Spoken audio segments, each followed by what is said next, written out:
Titre du livre: Thérèse Requin, suivi d'un mariage d'amour, texte intégral.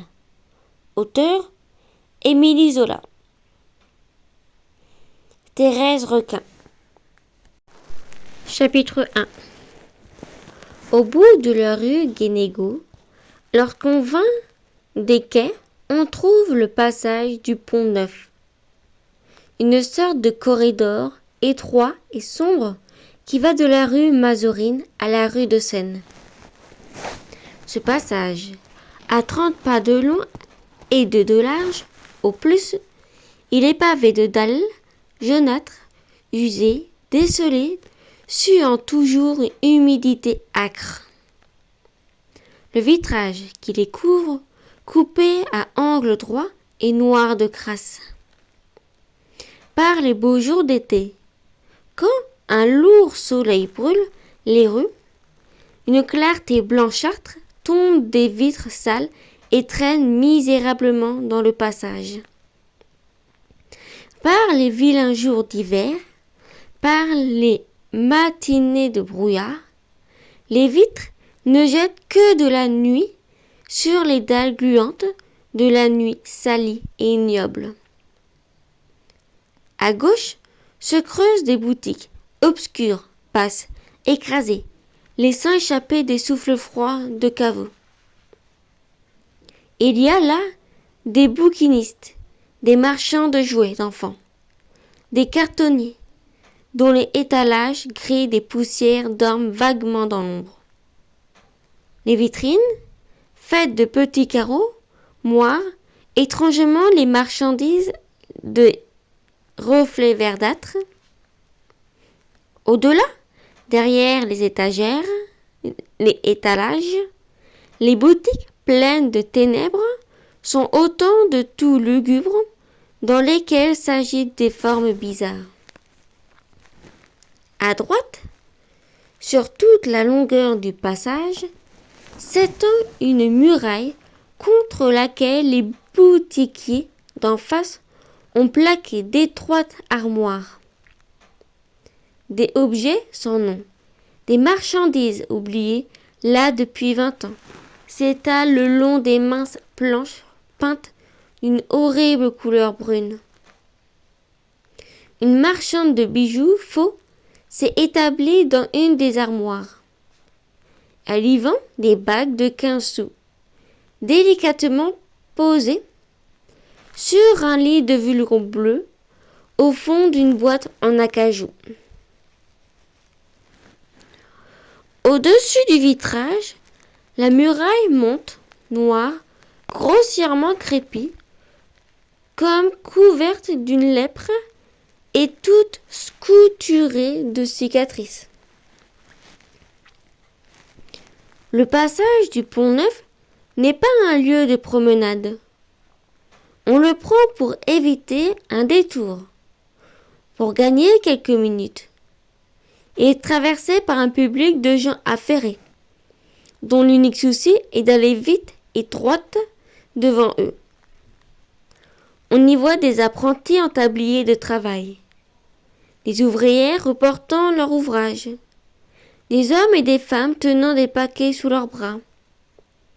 On y voit encore des vieillards se traînant dans le crépuscule morne qui tombe des vitres et des bandes de petits enfants qui viennent là, aux sorties de l'école, pour faire du tapage au courant et tapant un coup de sabot dans les dalles. Toute la journée, c'est un bruit sec et pressé de pas sonnants dans la pierre, avec une irrégularité irritante. Personne ne parle, personne ne stationne, chacun court à ses occupations, la tête basse, marchant rapidement et sans donner aux boutiques un seul coup d'œil. Les boutiquiers regardent d'un air inquiet les passants qui, par miracle, s'arrêtent devant leur étalage. Le soir, 3 becs de gaz enfermés dans des lanternes lourdes et carrées éclairent le passage. Ces becs de gaz, pendus au vitrage sur lesquels ils jettent des taches de clarté fauve, laissent tomber autour d'eux deux ronds d'une lueur pâle qui vacillent et semblent disparaître par instants. Le passage prend l'aspect sinistre d'un véritable coupe-gorge. De grandes ombres s'allongent sur les dalles. Des souffles humides viennent de la rue. On dirait une galerie souterraine, vaguement éclairée par 3 lampes funéraires. Les marchands se contentent, pour tout éclairage, des maigres rayons que les becs de gaz envoient leurs vitrines. Ils allument seulement dans leur boutique une lampe munie d'un abat-jour qui pose sur un coin de leur comptoir, et les passants peuvent alors distinguer ce qu'il y a au fond de ces trous où la nuit habite pendant le jour. Sur la ligne noirâtre des devantures, les vides d'un courtonnier flamboie, des lampes à schiste, trous longs des 2 flammes jaunes, et, de l'autre côté, une bougie, plantée au milieu d'un verre à quinquer, met des étoiles de lumière dans la boîte de bijoux faux. La marchande sommeille au fond de son armoire, les mains cachées sous son châle. Il y a quelques années, en face de cette marchande, je trouvais une boutique dont les boiseries d'un verre bouteille suaient l'humidité partout leur fente. L'enseigne, faite d'une planche étroite et longue, portait une lettre noire, le mot mercerie, et sur une des vitres de la porte était écrit un nom de femme, Thérèse Requin, en caractères rouges. À droite et à gauche s'enfonçaient des vitrines profondes, tapissées de papier bleu. Pendant le jour, le regard ne pouvait distinguer que l'étalage, dans un clair-obscur adouci. D'un côté, il y avait peu de lingerie, des bonnets de tulle tuyautés à 2 et 3 francs pièce, des manches et des cols de mousseline, puis des tricots, des bas, des chaussettes, des bretelles. Chaque objet jauni et fripé était lamentablement pendu à un crochet de fil de fer. La vitrine, de haut en bas, se trouvait ainsi remplie de loques blanchâtres qui prenaient un aspect lugubre dans l'obscurité transparente. Les bonnets neufs d'un blanc plus éclatant faisaient des taches crues sur le papier bleu dont les planches étaient garnies. Et, accrochées le long d'une tringle, les chaussettes de couleur mettaient des notes sombres dans l'effacement blafarde et vague de la mousseline. De l'autre côté, dans une vitrine plus étroite, s'étageaient de gros pelotons de laine verte, des boutons noirs cousus sur des cartes blanches, des boîtes de toutes les couleurs et de toutes les dimensions, des résilles à perles d'acier étalées sur des ronds de papier bleuâtre, des faisceaux d'aiguilles à tricoter, des modèles de tapisserie, des bobines de ruban, un entassement d'objets, ternes et fanés, qui dormaient sans doute en cet endroit depuis 5 ou 6 ans. Toutes les teintes avaient tourné au gris sale. Dans cette armoire, que la poussière et l'humidité pourrissaient, vers midi, en été, lorsque le soleil brûlait les places et les rues des rayons fauves, on distinguait, derrière les bonnets de l'autre vitrine, un profil pâle et grave de jeune femme. Ce profil sortait vaguement des ténèbres qui régnaient dans la boutique. Au front bas et sec s'attachait un nez long, étroit, effilé. Les lèvres étaient deux minces traits d'un rose pâle. Et le menton, court et nerveux, tenait au cou par une ligne souple et grasse. On ne voyait pas le corps qui se perdait dans l'ombre. Le profil, seul, apparaissait d'une blancheur mate, troué d'un œil noir largement ouvert et comme écrasé sous une épaisse chevelure sombre.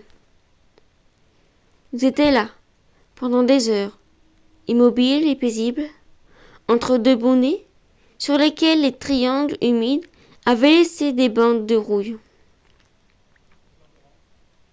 Le soir, lorsque la lampe était allumée, on voyait l'intérieur de la boutique. Elle était plus longue que profonde, et l'un des bouts, se trouvait un petit comptoir. À l'autre bout, un escalier en forme de V menait une chambre du premier étage. Contre les murs étaient plaquées des vitrines, des armoires, des rangées, des cartons verts. 4 chaises et une table complétaient les mobiliers. La pièce paraissait nue, glaciale. Les marchandises empaquetées, serrées dans les coins, détraînaient pas ça et là, avec leur joyeux tapage de couleurs. D'ordinaire, il y avait 2 femmes assises derrière le comptoir. La jeune femme au profil grave et une vieille dame qui souriait en sommeillant. Cette dernière avait environ 60 ans. Son visage gras et placide blanchissait sous les clartés de la lampe. Un gros chat tigré, accroupi sur un angle de comptoir, la regardait dormir. Plus bas, assis sur une chaise, un homme d'une trentaine d'années lisait ou causait à demi-voix avec la jeune femme. Il était petit, chétif, d'allure languissante, les cheveux d'un blond fade, la barbe rare, le visage couvert de taches de rousseur. Il ressemblait à un enfant malade et gâté. Un peu avant 10 heures, la vieille dame se réveillait. On fermait la boutique et toute la famille montait se coucher.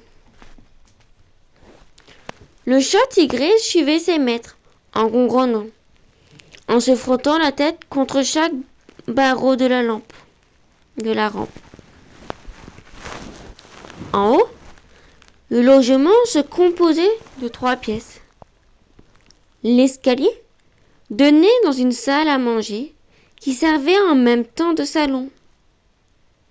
À gauche était un poêle de faïence dans une niche. En face se dressait un buffet, puis des chaises se rangeaient le long des murs.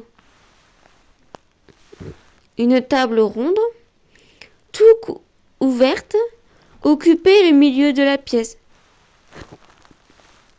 Au fond, derrière une cloison vitrée, se trouvait une cuisine noire. De chaque côté de la salle à manger, il y avait une chambre à coucher. La vieille dame, après avoir embrassé son fils et sa belle-fille, se retirait chez elle. Le chat s'endormait sur une chaise de la cuisine. Les époux entraient dans leur chambre. Cette chambre avait une seconde porte donnant sur un escalier qui débouchait dans le passage par une allée obscure et étroite. Le mari, qui tremblait toujours de fièvre, se mettait au lit. Pendant ce temps, la jeune femme ouvrait la croisée pour